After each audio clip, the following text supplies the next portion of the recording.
Marketologist. We have another marketing strategy session. Today, I have Joe Martinez with me, and you've heard of him, so I don't even have to introduce him. I mean, he's on every major, I would say, publisher out there. You've got Search Engine Land, you've got SMX, you've got all the majors. He's had his hands in a lot of content you've seen out there, and he honors us with allowing us to talk about paid advertisement. And so, Joe, thanks for coming on the show. Jeff, thank you for having me. Cool to be here. And I know you love talking about paid ads, and there's so many things that are changing with paid. We can talk about the different platforms, and we'll focus in on YouTube because, you know, that's something that you really specialize in. And, you know, let's just talk about paid ads. It's changed a lot over the past, I would say, couple years, but definitely over the last 5 years, it's changed a lot. Oh, absolutely. And it's still tough to change people's mindsets. I think everyone likes to run to just Google and Facebook right away. They see the big players and they think they have to go there, but so many changes within the past couple of years, heck, even the year alone with these channels where I wouldn't say it's making it more difficult, but they're making things where we're losing control. And there's ways where I like to change people's mindsets of saying, like, yes, Google and Facebook are still extremely important, but there are so many other channels out there. And a lot of these channels, one, they all have different targeting options that are unique to all these channels that Facebook and Google don't offer. And not only that, are they less competitive? So it's cheaper. So there's ways of finding your target audience besides just Google and Facebook. And I would rather put my ads in front of the right user first and then expanding your reach by just looking at sheer volume if all these other channels aren't hitting the volume that you need. But to me, it comes down to the user, the person you're trying to target. Find the right user first, no matter what platform they're on.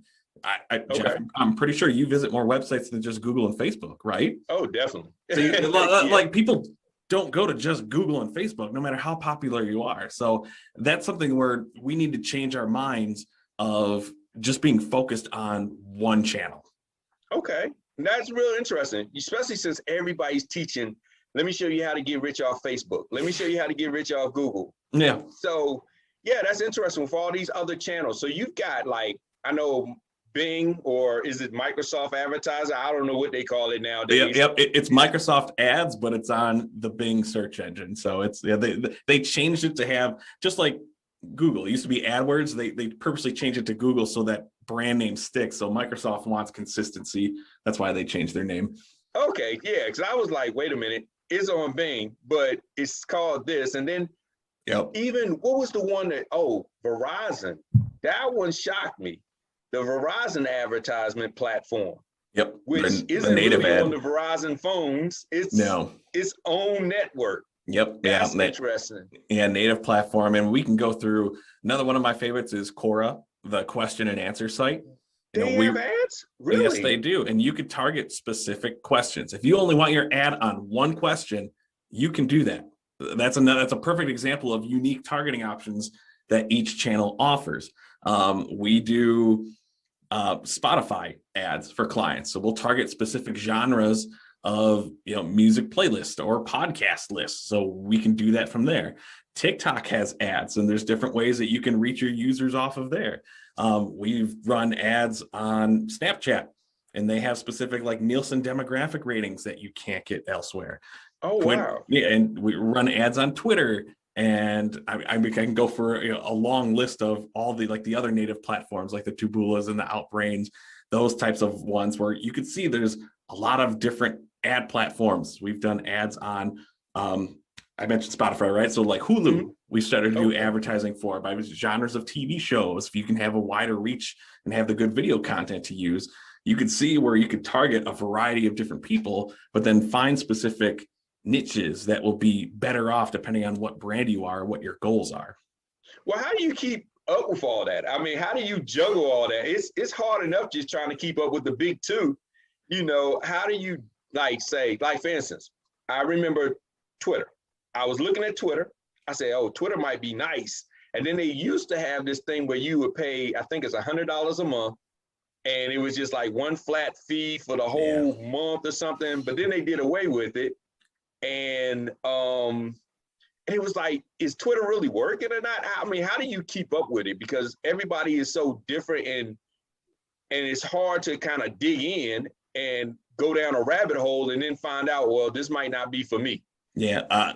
First one, which I know people won't have, not everyone's going to have this luxury, is that we work with a variety of clients that can play with all these different ones. So I'm lucky enough to kind of already be in these.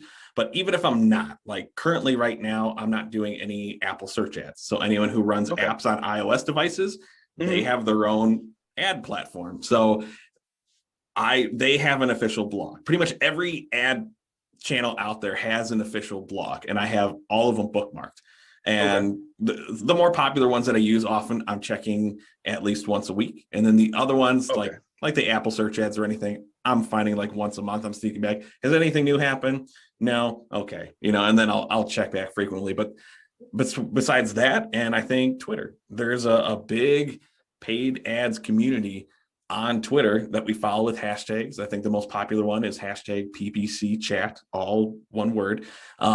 So those are like people just share ideas, they share announcements, and just keeping up to date. Yeah, I usually have a Twitter feed up on all time, and we're just keep making sure that the knowledge is there. And I think that's the beauty part of like the paid media community, is that, or just digital itself, is we're a very open and sharing community. People are more than happy to share information, give their experiences, give their recommendations. Hence why I'm on this on this show as well. So I think it's just, you have to kind of have that motivation and drive and dedication to seek this stuff out. But the resources are right there at the tip of your fingers. You don't have to do a ton of digging. Okay. And you said that's PPC check or PPC chat? Chat. Yeah, sorry. Okay. No. I just wanted to make sure, because I'm gonna definitely be on that. I mean, I'm definitely going to be on it right after the show. So good. Yeah, that's interesting. And so instead of getting all caught up into the advertisement hype that they're doing to advertise to you so you can advertise on their platform, basically you're saying, okay, be familiar with everything, but understand who your audience is and where they go, and then use that platform as your platform to start with. Yeah, and for us, when a client comes to us, the first thing we ask is, who's your target audience and what are your goals of this campaign?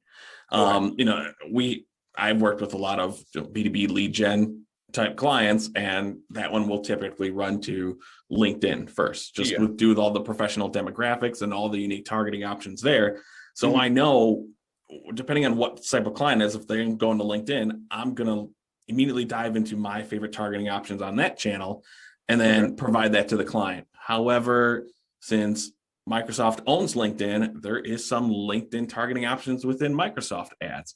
So just being in knowledge that I can provide those alternative options, then I can go to Quora, look up some professional topics there and say, hey, here's some other options in here. And this is all on top of the bottom of the funnel type keyword, search network type campaigns that we would want to run alongside of it. But knowing what each channel offers gives us a great head start for when a new client comes.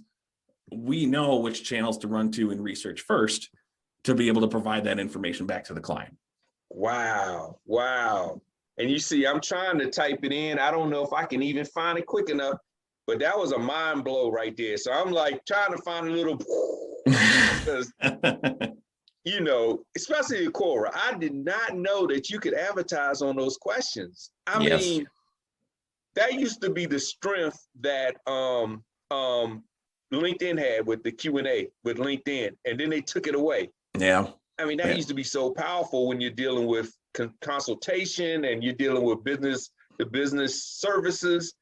I mean, those Q&As were key. I don't know why they took it away. I really don't. Yeah, and Quora is powerful. They don't have a ton of traffic. I mean, don't expect the volume of like a Google or Facebook, but the specificity of the targeting is crazy. So it's like my example I use, because I've used it a ton, is I've had a few like CRM software clients. I mean, there's whole categories of CRM products. So if you target the entire topic, your ad can show on any question that would fall under that topic. So you can get as specific as a single question or really expand the reach. And then you could filter it between just when they're on that question at that very moment, or you can do historically. They've interacted with this question at some point within the past 30 days. So there's even levels of intent where someone's on there researching. They're in the active mode. That is high intent. To me, that is much more specific than running just a display campaign, because those people aren't looking for it. They could be on ESPN checking the scores, and you can have an ad there. They weren't looking for it. But if they're looking for answers and solutions on a Q&A site, that intent is greater. Hence, that's why I'm going to go to that ad platform first if I'm looking for more bottom funnel goals. Wow. Now, what about retargeting? Can you retarget on that or off that platform based on my mind's just going crazy right now. I'm 100 miles per hour. So let's say you get on there, they then from that question, maybe let's say go to your website. Now you have it pixeled, and now you can retarget on another website or platform based on that, or do they have their own type of integration and retargeting, remarketing type thing? Quora does have retargeting, so you can't retarget to people from certain. There's question retargeting on Quora, but it stays on the platform. So from that aspect, if they go from Quora to other websites, you can't really retarget them that way. It's more the flip side, where if they visited your website and then go back on Quora, you can put an ad no matter what question they're on. So it's kind of that your website visitor retargeting. And they also have customer match, upload your email list and get in front of users that way on the Quora platform. And then they also have lead gen ads too, just like LinkedIn or Facebook. So you can collect information directly from a Quora ad. Wow. Yep. Wow. Okay. That's two things right there. I was like, wow. So we were supposed to be talking about YouTube, but I was like, Quora has lead gen ads as well, or at least lead gen extensions. So from YouTube ads now, you can start collecting people's names, emails, phone numbers, other information directly from a YouTube ad. Because, and I think these platforms are connected because people want to stay on the website. People go to Quora. People who go to Quora stay on for longer, especially from a mobile app. Same thing with YouTube. When people go to YouTube, they like to stay on that platform for longer periods of time. It's usually not just a quick visit. So with a lead form, you're keeping that user engaged with the content they actually wanted to see, and you're not really annoying them. When I go to YouTube, I don't want to go to your website. I don't want to sign up for your demo. I don't want to sign up for your web paper. I want to listen to the music I want to watch the video I want. So if you have an engaging video ad on YouTube, pop in that lead form. It only shows up on mobile devices as of now. Then the user can quickly just submit the information. Most of it's going to be auto-populated from their Google profile if it's filled out. And then they could submit it. You got a lead, keep it top of funnel, and then let the user get back to what they were doing. Then you can take that information and hopefully it's plugged in your CRM, and then have your sales team follow up, run your email marketing campaigns, run your customer match type campaigns. And I think that's the importance of keeping the user on the platform, especially with what's going on with like Facebook and Google this year of a lot of third-party data going away. Yes. It's going to be extremely important for users to start collecting as much first-party data as possible. And having a simple top of funnel lead form is a really great way to do it. And YouTube is extremely cost effective.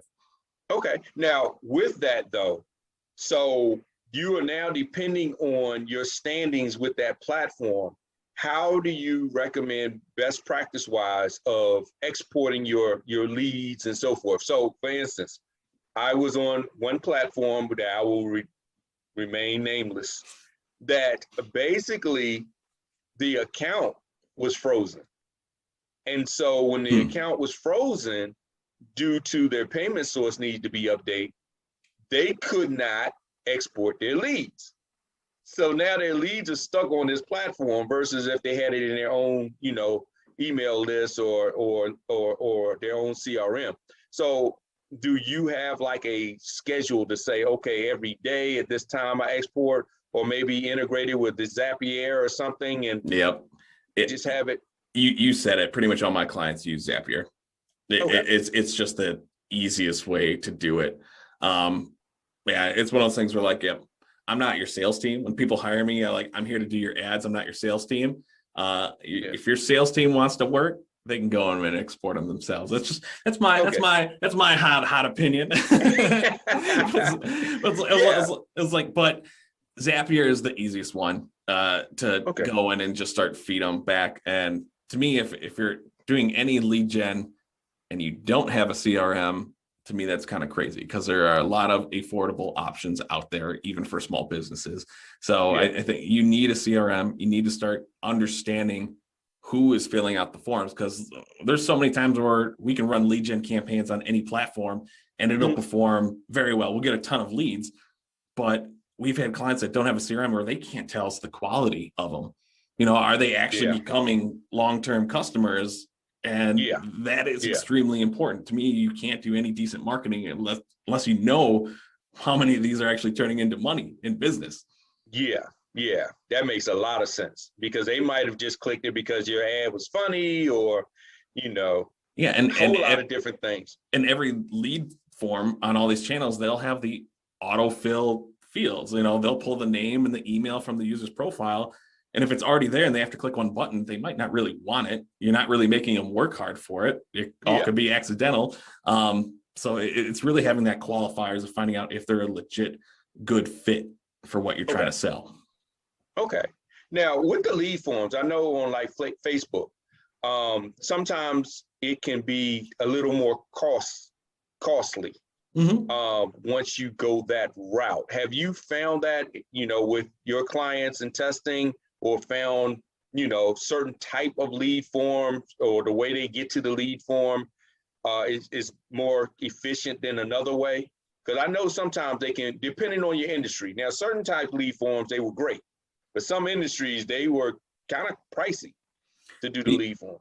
Yeah, for us, that's one of those glorious "it depends" answers, because we will look specifically of, do they have good targeting options for whatever industry you're trying to advertise for? There are a lot of interests over the past couple of years that have actually been removed from Facebook just due to the privacy updates and everything, and we've lost some interest targeting ones. So if you have a very specific targeting option that you find in Facebook that fits your business itself, we found it work very well. Now, at the same time, kind of going back a little bit to what we're saying, we'll look at, yes, the lowest cost per lead possible is always ideal, but we like that information from the back and say, like, are these legit leads? I'm willing to have a higher cost per lead if I know it's turning out to end up with more business and a higher lifetime value. So, one of the things that we like to do is we'll put a qualifying question, make the user work for it. One, this is not a question that's going to be auto-populated from their profile. It's going to ask an extra question where they will have to actually work and fill it in. So it'll say, like, we've worked with some enterprise clients. So we'll say, like, what's your company size? So that one, they'll have to work for it. Two, that lowest option could be like 500 plus, just to weed out anyone who doesn't have 500 employees working at their business. Yes, we're going to get a lot less people filling it out, but that's okay. We don't want to waste our time with people who can't use our product. That's a waste in itself. So we have to look at what's important for the longer business in itself. And that's going to be depending on, I guess, the account that we're managing. And that makes sense, because, though you may be getting them at a lower cost, if they're not qualified, then you're paying for. It's still a waste of money. But you're wasting time too, because your salespeople got to follow up. 100%. So, that's waste on both ends, which is costing you more than a qualified lead, even though it's a higher cost per lead. Yep. So that makes a lot of sense. It's all where the back end data is more important. Otherwise, you see a lot of paid media marketers be like, oh, look how low we have your cost per lead, the vanity metrics. But if it doesn't really help the business, then who cares how low the cost per lead is? Yeah, and that is something that's hard when you're talking strategy. That vanity metrics, even though we know, it's sort of like, I hope no kids are listening to this show. It's sort of like Santa Claus You know it's not real, but you want to believe it's real. So you look at the vanity metrics and you know it really isn't going to, make a difference in your business in that sense, but you still want to just see it. I've got 1 million people that like this particular post. I'm in the million club, and then it's like, well, how many people converted? Well, nobody converted, but but 1 million people like my post. see, and there's an onus on both sides. I've always worked kind of like agency style, so I've never worked in-house. So this is only from my point of view. And I think it's from the onus from the agency or whoever's managing your account to ask for that deeper information, to understand that there's more than just what the channel shows you in the interface. Yeah. On the flip side, if your agency has asked you for that information and you don't give it to them, or you're not set up internally to provide it for them, that's not your agency's fault, that's your fault. So you have to be set up to make them succeed, or you have no right going back to them and be like, well, none of them have turned into clients. Well, they don't know that unless you give them that information, unless you're set up to help them get that information. So there's responsibility on both sides to really have a good, successful partnership. Yeah, and a lot of times when I talk to my clients, I tell them it's all in setting up your strategy up front and setting up all of that information before you start advertising. Absolutely. A lot of people want to do it while it's in the air. Oh, we spent X amount of dollars in advertisement. We haven't seen anything. It's like, well, have you set up your analytics yet? Oh, no, I haven't set that up. Well, how do you know if you haven't converted? Yeah. And then it's like, well, how are you capturing them? Well, we're sending them to our website. Well, how are you capturing the leads? We're sending them to our website. And it's like, well, that doesn't say anything. Your website just has a phone number and a contact form. So it's like, set all that up, like you said. That way you have your checks and balances, and you can say, okay, we know it came from this source. This is how many people converted. Even if you don't have it to where you should say, this lead source actually sent it all the way through the process, I know at least they got to this point. And from this point, when we got on the phone with them, that's on the sales guy. Yeah. So he might not have typed in, I converted this guy, but we know at least it got to the call. Yeah. So, that's important. And we like to use that information for audience segmentation as well. So, I mentioned like Quora and YouTube, people like to be on the platform. We'll use that a lot for industries for very high level conversions, just a newsletter sign up or just download this PDF type thing. We're not asking for the sale right away. It's just some higher level touch point. So once we get that higher level information, we know people are in this area within the sales funnel. So we can have an audience off of those users who created that just like newsletter sign up, very high level action. And then we'll do remarketing, retargeting on all these variety of platforms that make sense to then try to get them deeper to the next step. So we use that to try to differentiate our message too. So someone who signed up for a newsletter, they've been to our website, they're already familiar with our brand. We want to make sure that they're excluded then from the top of funnel campaigns, and then they're only seeing the next step within the process. So we're not overlapping messages and it's confusing. Someone who signed up for the newsletter, we don't want them to see a newsletter ad again. That doesn't make any sense. We want them to try to get money off of them now. So I think that's where having that built in the back end can really help come with a full strategy to, depending on how long your sales cycle is, there's going to be different businesses out there, but try to keep them moving along to eventual final conversion. Okay. And also it's good for checks and balances with the platform, because I know there's been times where I've seen, and I'm sure a lot of you out there have seen, where you're scratching your head and you're saying, well, they're saying this is how many people they sent us. They're saying this is how many people click. But I'm looking at my, let's say, Google Analytics, and I haven't seen that many people to the website, period, And so it's sort of good so you can check and balance what your ad spend is saying and what you actually are getting. And make modifications. I mean, it's not like you can really call them up and say, hey, you said you sent me this, prove it, and give me my money back. But at least moving forward, you can make some adjustments. Yeah. Yep. No, that all makes sense. Yeah. Yeah. So I keep wanting to go back to core, but we will not. We said we're going to talk about YouTube. Let's do it. We'll do a part 2 down the road. yeah, because I want to know about core. I'm like, wow, who knew? But on YouTube, you see all these videos, all these, rags to riches videos, to mansion and vacation videos, to you see all of this, but then you see those that are being, I guess you would say, more down to earth, authentic. And then you've got the high polished commercials. Yep. I know each business is different, but in approaching YouTube advertisement, what are some of the best practices you would recommend? Yeah. One, I like to have the mentality of it is for your business. Don't think that you need this Coca-Cola quality, video commercial to be successful on YouTube, because that's not true. One, YouTube has a free video builder tool where you can try to just build using one of their templates in a variety of, you can make like a 15-second ad, a 30-second ad, and it's free. It's not going to be as pretty as you would probably like it to be, but it's a good thing to at least just test it out. So one, that's a notion I need to toss out there.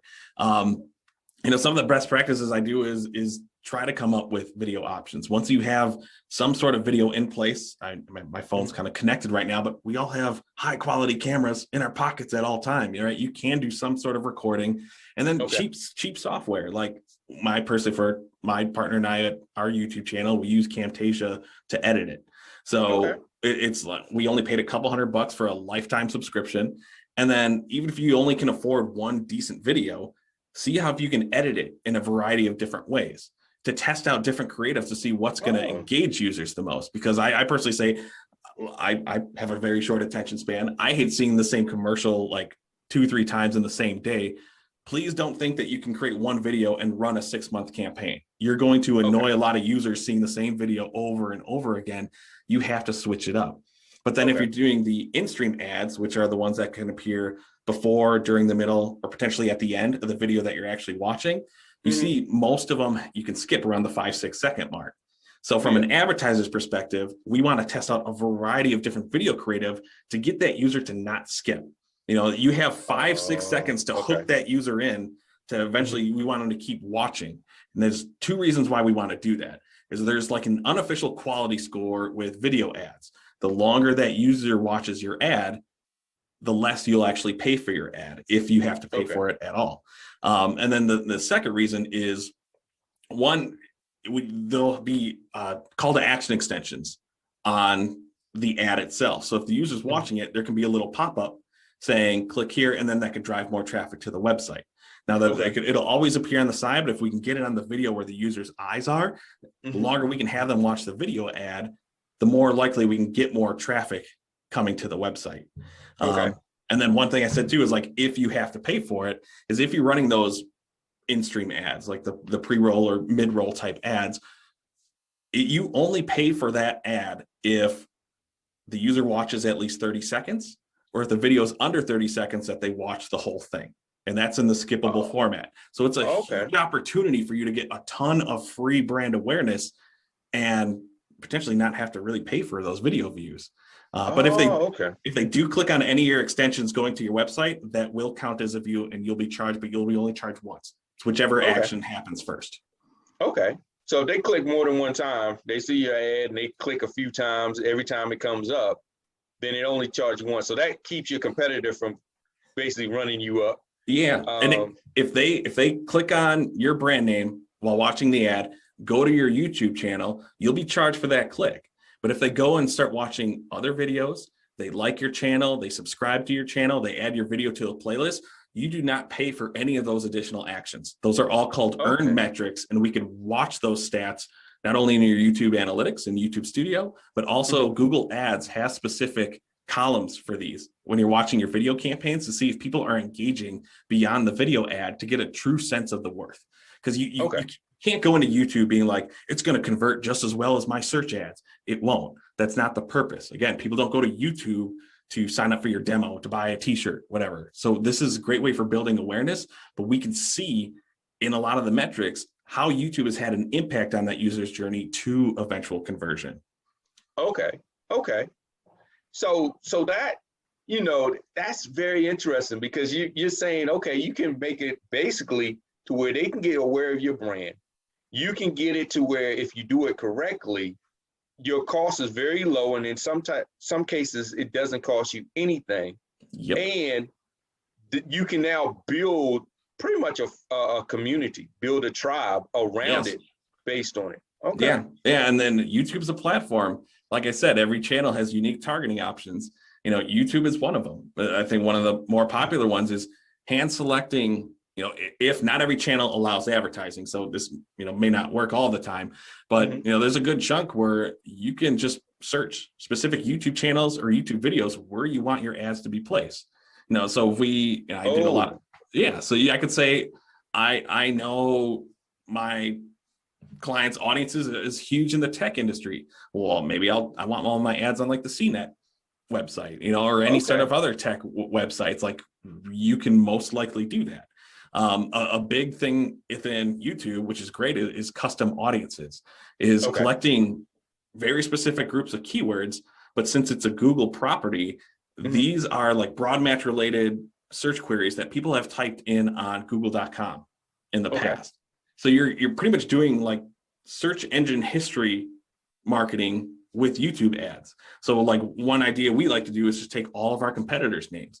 If you have all our clients' competitors, trying to get in front of them with a video ad, knowing that they went to google.com in the past, and then we're searching for your competitors. Well, why don't you try to get in them with a potential very cost-effective video ad that's engaging, and build awareness that way to try to steal some competitor market share. And then we can still drive traffic to the website in a variety of ways with YouTube. And, other keyword ideas, we try to take all your best converting search queries and keywords within Google Ads, come up with a custom audience from those. If you want to try to get in front of more people who have searched for that on Google, try to build that awareness while they're on YouTube. And then hopefully they'll remember your brand name, go back to Google, search for your brand name, which is, of course, going to be a lot more cost effective than bidding on more non-branded keywords. Wow. Now, with your competitors, are you advertising on their channels as well, like over top of their videos, or do they kind of have a way where they block you and say, hey, you're in the same industry, you can't, do that? If you can find them and you can get on there, absolutely try it. Yes, we have. Okay. I have definitely have done it. It depends. Like, the channel needs to be built up to kind of accept ads. So there's a lot of channels out there that aren't even set up properly where you could advertise on them. Two, if they are paying attention, they have a right to exclude certain categories. So if they excluded like their own category, purposely knowing that they don't want competitors on there, they can do that. So I know on my own YouTube channel, we've excluded any religious or political ads to show up on our channel, just because we want it to be about marketing and everything. We don't want to offend anyone right before they watch one of our videos, because most people think we have control over which ads we're placing on there, and you don't. So there are specific categories that they could block it out. So it's never a guarantee, but definitely try it. Yeah, if you see your competitor showing up there and they have a ton of viewers, try to get ads on them. Most likely they're not paying attention, and you could try to steal those users away. Yeah, wow. That is a good strategy right there. That is a great strategy. Wow. So since it is a Google property, does it tie into the other Google things like Google Ads? And I know Google Display, but also Gmail. And talk a little bit about Gmail, because I heard Gmail is changing. I don't want to put out a rumor that it's going away, but I know they're changing the way they're doing it. Yes. So YouTube ads are part of Google Ads. So in order to run YouTube advertising, you have to have your channel linked to your Google Ads account, and then you'll run video campaigns via Google Ads. So there's really no ad set up in your YouTube channel at all. It's all done through Google Ads. The beauty of that and how it kind of ties into the other formats is that there are specific audiences you can create from YouTube interaction. If anyone who's engaged with your channel, you can create an audience off of that. Anyone who's watched any video on your channel, you can create an audience for that. People who've liked your videos, subscribed to your videos. If you only want to create an audience from people who watch this specific video just as an ad, you can do that. So there's a variety of different YouTube engagement audiences that you can create. And then you can use those audiences for remarketing in display and RLSA search campaigns. So you can use it for even additional YouTube campaigns. So it's a great way, since it's all first party, it's all Google owned property. If they're doing those engagement metrics, you can build top of funnel awareness and then use that for your other campaigns to keep the user going down in the funnel. So that's where YouTube can be a very good top of funnel play, just to start building that awareness. Your Gmail question, yes, dedicated Gmail campaigns in Google are going away on July 1st. That is because they are going to be rolled in to the new discovery campaign formats. So you can still put ads on Gmail, but you can't select only Gmail as a placement anymore, which sucks. I wrote a blog on it somewhere. I believe it's on WordStream, of the changes that are happening, but there are unique features in a dedicated Gmail campaign that aren't available in the discovery format. So it's not going to be an easy one-to-one switch. There are certain things that we're losing, and that sucks. So wow. It's unfortunate. They're trying to make things easier and automated, and that Gmail was a sleeper. I mean, I had one client that did very well with the Gmail campaigns at a very low cost. I mean, and a high conversion. And actually, interesting thing, I don't want to say it replaces email marketing, but it somewhat replaces email marketing. Instead of building a list, he just found his target and sent his ad to those targets as if he was sending his email to an email list. Yeah, and we used to do, when those first came out, and keyword targeting for Gmail campaigns when they first came out worked differently than it does now. So we did a lot of contextual targeting when it first came out and just plugged it with our competitors' names and website domains. So we were saying because if people are getting emails in their Gmail from their competitors, you could be up there being like, well, I know they use my competitor's product. I know they're a relevant audience, try to get there with a Gmail ad and just totally take it away. And then they changed how contextual targeting with keywords and the display and Gmail campaigns worked, and it wasn't as effective. But man, so you got to milk some of that stuff while you can before Google changes it. I think that's with all the platforms. It's like they found out how they're like, this is making them a lot of money. We gotta change this. we gotta change this. So I've noticed once something starts to work for some reason, all of a sudden they make some algorithm changes, and now the policy change and it doesn't work anymore.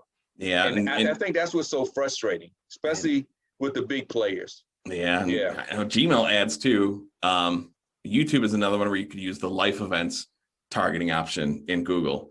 And Gmail campaigns were the ones where you can use it. And there's not a ton of industries that really fit with life events targeting, but there were some that were just perfect. And then to hit them with clients that would use them and have dedicated Gmail campaigns, I was like, if they don't add life events targeting to discovery, it's like, that's going to kill some really good campaigns we have running. But yeah, it's just, you got to roll with the punches. That's this industry in a nutshell. You have to be able to adapt on the fly at any point and be ready to change. Yeah. And do you now, I'm gonna use that omni-channel term. A lot of times when I use it for clients, they're like, what are you talking about? And I know you're an agency, so omni-channel. So how do you kind of navigate them through the omni-channels when you're setting up these campaigns? Do you usually, like you were saying, you have YouTube at top of the funnel, and then you say, okay, the next thing we're going to touch them with this, and we're going to touch them with this, and then we're going to hit them over here. Do you do that, or do you kind of let it flow, and then as it gets into another channel, then start to optimize for that particular channel? Yeah. Our first thing is we try to capture, looking at the client, if we know they have decent brand awareness, they already have a decent amount of traffic to their site or whatever, we will look at bottom funnel first. So we want to capitalize on all the people who are ready to buy, trying to make as much money as we can. And then as everything grows, then we start expanding our reach and start filling the top of the funnel.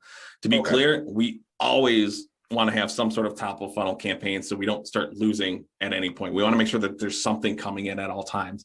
But we also work with a lot of companies that they're either fairly new, so people don't know who they are, or it's just such a niche industry that people don't search for it. You know, you have to constantly try to build that awareness. So once we kind of have our target audience set, then we'll see which channels are the best. And we'll try to have the consistent message and consistent ad creative across all the different channels. So if we're, I know I keep going back to the same example, sorry, but like, you know, maybe we just want to promote a newsletter. So we will have the same message, the same call to action, the same offer, try to have the same creative as much as possible, knowing that it's different of what you can do on all the platforms, but spread that out towards the top if the targeting options are fairly consistent. And then once they perform that certain action, we'll do the same thing for the middle of the funnel. Whether we're doing retargeting or anything, we'll want to have that middle funnel type action consistent. And then again, at the bottom. And as the deeper as we get, you know, from the middle of the funnel action, let's say that's the demo or whatever, we'll make sure that the top of funnel call to action is excluded from anything lower. So we're segmenting out that creative and audience information as best as possible. We don't want to duplicate users. One, that's a waste of money and it's just going to annoy users. So that's what we try to do depending on what the channel is. And it's not going to be linear across, again, just because ad formats are different between the channels. Targeting options aren't available on all the channels. So we do as best as we can at what makes sense. But sometimes, like, you know, Reddit, we didn't even talk about Reddit has ads. People on Reddit do not want to be sold to. So I could probably ask for more on Quora. On Reddit, I need to be a fun brand here to give you anything for free. I'm not asking for anything in return. Otherwise, my ad is going to get trashed by people because Reddit they have no problem telling you that they don't like you. So it's from there, you can see even from that top of funnel perspective, we may need a completely different ad just to do some brand awareness. And it all depends on the channel and the client. Okay. And have you seen like different formats perform different? I know that's probably a per client, per channel, but like video ads and you've got banner and carousel. Have you, seen any type of trends in regards to that? No, like in terms of engagement, yes, video and carousel work best. And I'm thinking about like Facebook, particularly with these.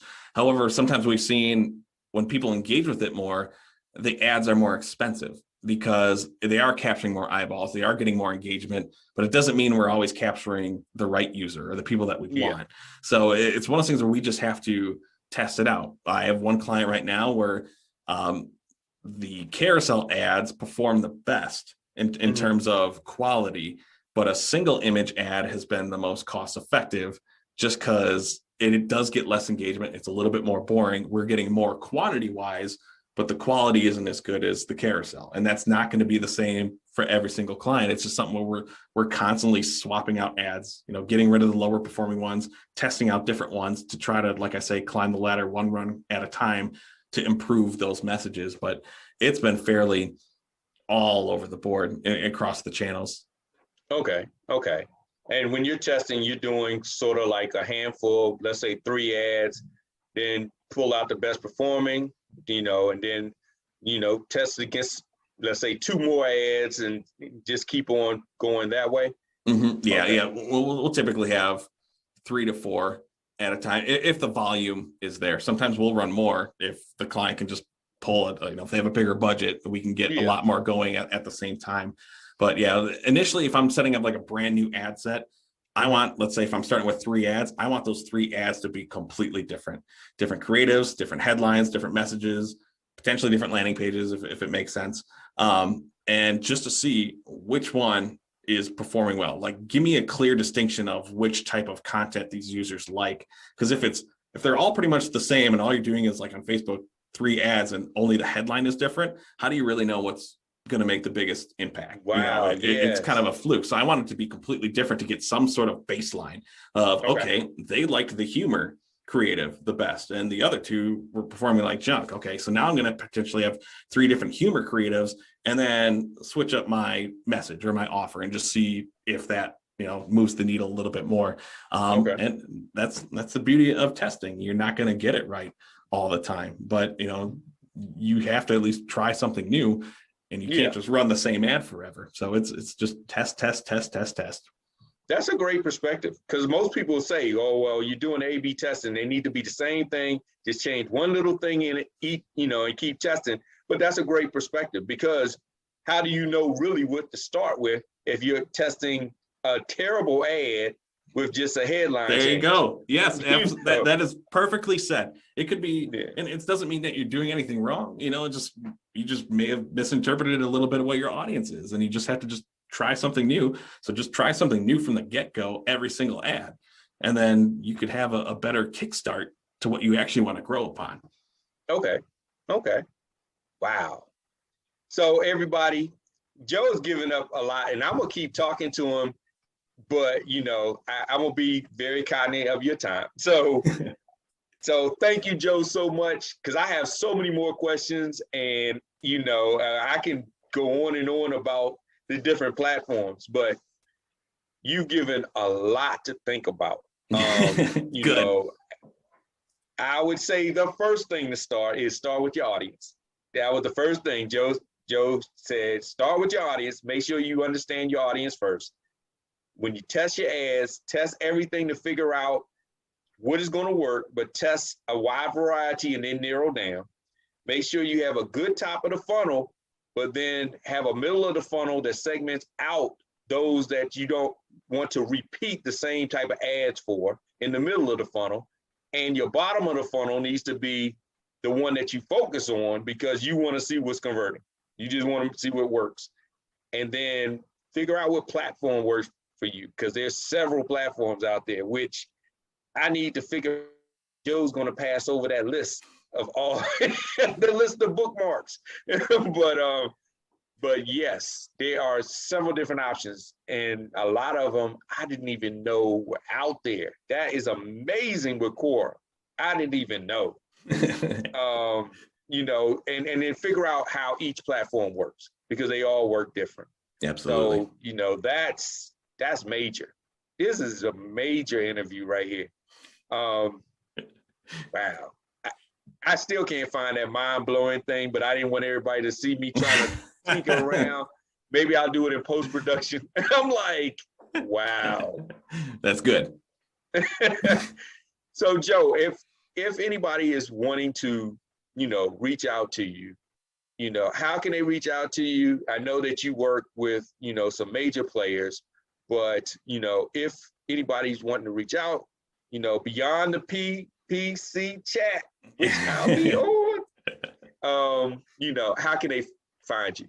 Yeah, there's probably two good ways to find me. On Twitter, even if I'm not really active on Twitter a ton, I'm always on it, observing. Yeah. So on Twitter, I'm at Milwaukee PBC, because I live in Milwaukee, Wisconsin. So it's that one's fairly easy to find. And then I run a YouTube channel with one of my good friends, Michelle Morgan. It's Paid Media Pros. So youtube.com/Paid Media Pros. And then our website is paidmediapros.com, but we have 2 videos every week released on YouTube of just kind of, how to practical paid media knowledge. And actually we run through a lot of these channels, Jeff, we're what we talked about today, and a few that we probably didn't even really mention. So if you really want to kind of get an understanding of, all the different types of options you have, targeting options in terms of ad formats and how we can break it down, our channel covers a ton of that. Okay. And I'll say it for him: subscribe and hit the bell. Yeah, so you get notified. You're a better pitch man than I am. So. Because I'm definitely subscribing. I'm like, wow, this is a lot. And I'm happy. I'm very happy that, we covered a lot of stuff that a lot of people just don't cover, versus just a normal, do Facebook ads, do YouTube ads, do Google ads. I mean, which is great. There's great information within that. But I love when we find some things that are different, that can open up your creative juices and the spectrum, that you can say, wow, okay, what happens if Facebook blocks me? Which they have been doing a lot of blocking of a lot of accounts lately. There are alternatives, Yep. versus I just have to be on Facebook or Google. And even if Facebook is working for you now, even if Google's working for you right now, there still could be something better out there. that could take, there's always a chunk of Google that just isn't performing well, right? It's okay to pause it and test out a different channel that could actually work for you. So have them complement each other. Not necessarily, these aren't competing channels. They're helping you achieve your marketing goals. So use as many of them that make sense and that you can afford. That is a great right there. That's a great end right there. Great end, because I was about to go on a tangent about LinkedIn and how great LinkedIn ads are, but I won't, because LinkedIn does work. It's a great platform, but figure out which one works for you and your business, and look forward to seeing you tomorrow on another marketing strategy session. All right, great. Come on.